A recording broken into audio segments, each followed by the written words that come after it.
El siguiente tema de manejo en este módulo es el de variables, los tipos de variables y otras definiciones asociadas.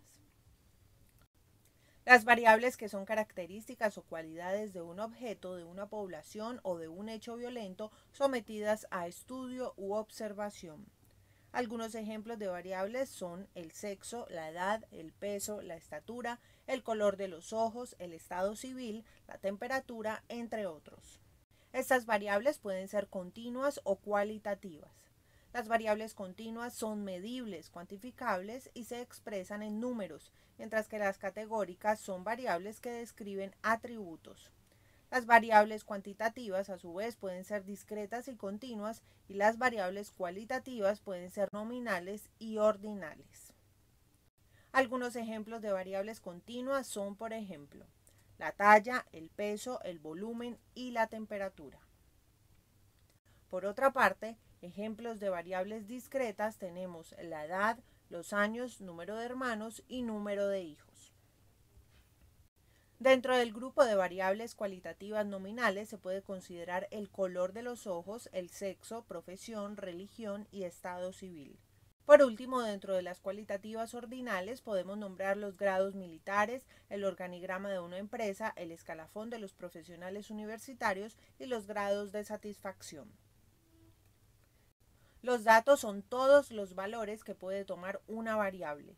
La palabra dato viene del latín datum y se refiere a una representación de valor simbólico o un atributo o una característica sobre hechos reales.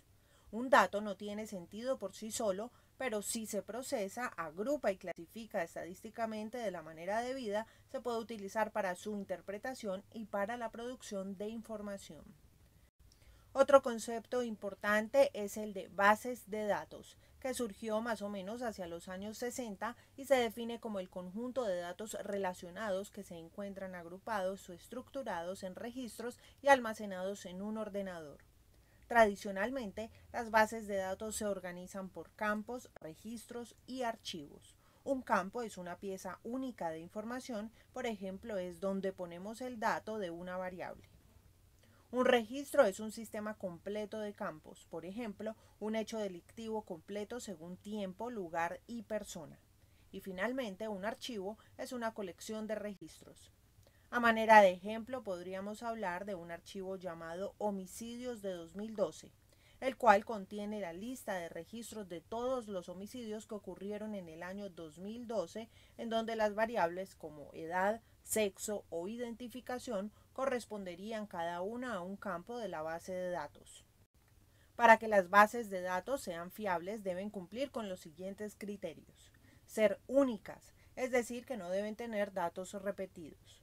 Ser consistentes, los datos que contengan deben ser estables, sólidos y confiables en el tiempo. Ser seguras, los datos no pueden ser modificados por los usuarios ni por las personas externas al sistema y en caso de que haya un cambio autorizado debe ser registrado almacenando siempre el dato original. Ser privadas.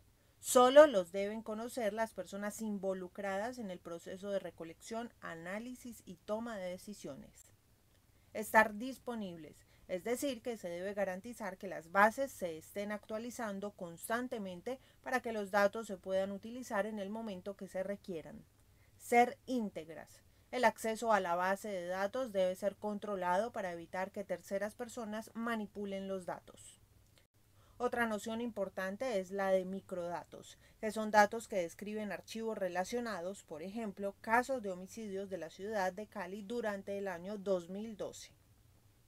Por su parte, el metadato es la descripción de un conjunto de datos o base de datos. Su intención es proporcionar la información mínima necesaria para identificar una base de datos.